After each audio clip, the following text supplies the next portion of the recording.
The halfway point of the season is soon approaching as Millbrook takes on Sanderson this Friday. We decided to take a look back on the first half of the season with interviews, highlights, and many more to come.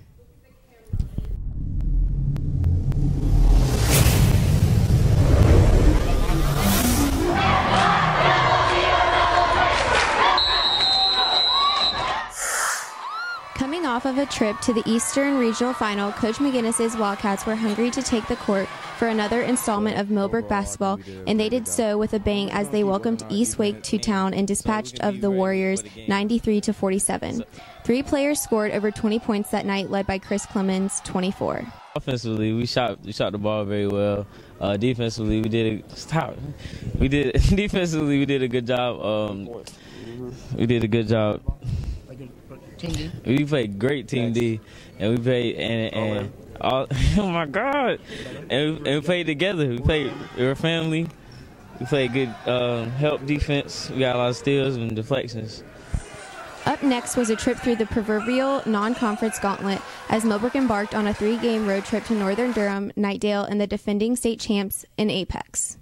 Game 1 of the road trip saw Chris Clemens go for his second career high of the season with 35 points, along with Jordan Starrett, who picked up his first career double-double in an 88-37 win. Millbrook's highest scoring total of the season followed 4 nights later when they posted 98 versus Knightdale. Newcomer Trajan Jacob had a season-high 20 points, and Faison Brock used his 3-point stroke to add 15 in the victory. The road swing concluded with a 79-60 win at Apex. 4 players scored in double digits, led by Rob Brown's 18 and Trajan Jacobs' 17. We started the season good. We just need to keep focusing and keep grinding out and continue to work hard in practice. And if we do that, keep getting wins. One of the biggest games of the season was next on the schedule as the Wildcats had to defend their home court against Trinity Christian in front of a sold-out crowd. The Crusaders featured one of the top recruits in the country in Dennis Smith Jr., but it was Chris Clemens who stole the show. The senior point guard scored 32 points along with 3 blocks en route to a 91-52 drubbing of the defending private school state champs. Middle Creek gave the blue and white a run for their money 48 hours later, but once again, Millbrook prevailed behind Chris Clemens' heroic as he went for a career-high 38 points, the second most in a single game in school history. I feel that the season is going pretty well right now. I mean, it could be better. We should be undefeated right now. You know, last few games we haven't been, playing up to our potential. So, we got we got to get a lot better. Cap 8 play began 2 nights later, and the new look Wildcats tacked on a pair of 96-point victories versus Enloe and Wake Forest. Andrew Evans and Robert Brown boosted their scoring totals with 13-plus points efforts both nights. MaxPreps.com took notice to the team's 8-0 start as the morning of their duel with 8-0 Broughton. Millbrook was ranked number 1 in the state of North Carolina for the first time in school history. With one of the top 10 offenses in the nation, it was the Wildcats' defense that would push them to victory over the rival Capitals, as the Cats narrowly escaped defeat with a 72-67 win.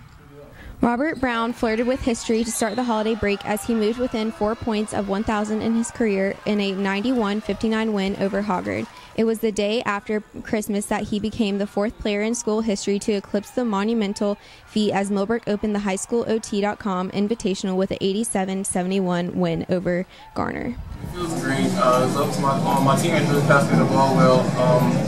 My main focus was just trying to win the game so we can move on to the next game. But it feels great to win. Like, get 1,000 points in the 4th scoring in school. Chris Clemens would add 36 points to kick off the tournament, and the next day he showed the sold crowd that he was just warming up as he put up 37 versus the 3-time state champion Kinston Vikings and 33 in a rematch against Broughton that saw Millbrook's perfect 12-0 record take a hit with a 4-point loss to the Caps in the tournament championship. Just felt like we didn't get enough steals, deflections tonight. It was very unfortunate. We didn't really do what we do well, and a lot of that was credit to Broughton tonight. They were the better team.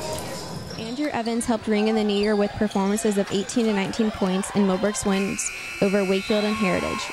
2015 has seen Evans light it up from behind the arc as 6'1" senior knocked down 6 threes last week.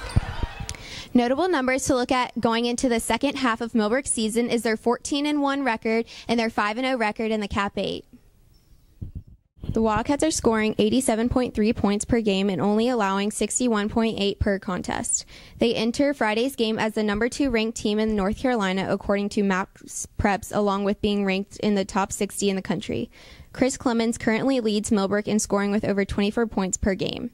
His historic senior campaign has been highlighted by scoring 30-plus points 6 times this season. Faison Brock currently leads Millbrook in rebounding and has accounted for 3 of the team's 5 double-doubles this season. Most notably, the 6'5 junior had 13 points and 14 rebounds against Broughton on December 30th.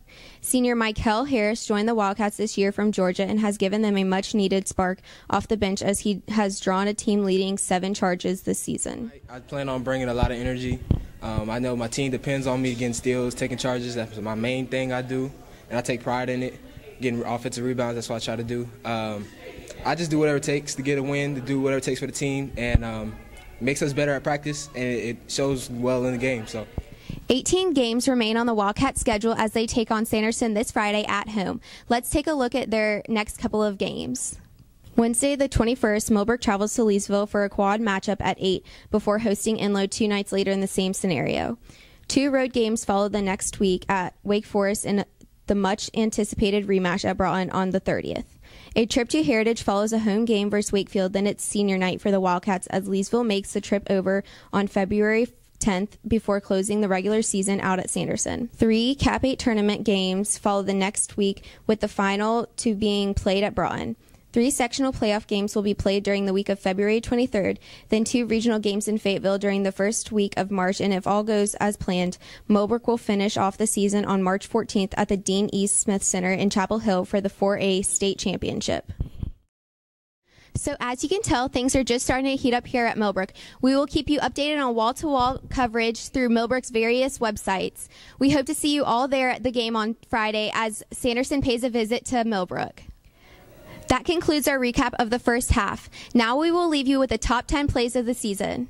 From Millbrook High School, I'm Lindsey Cirillo.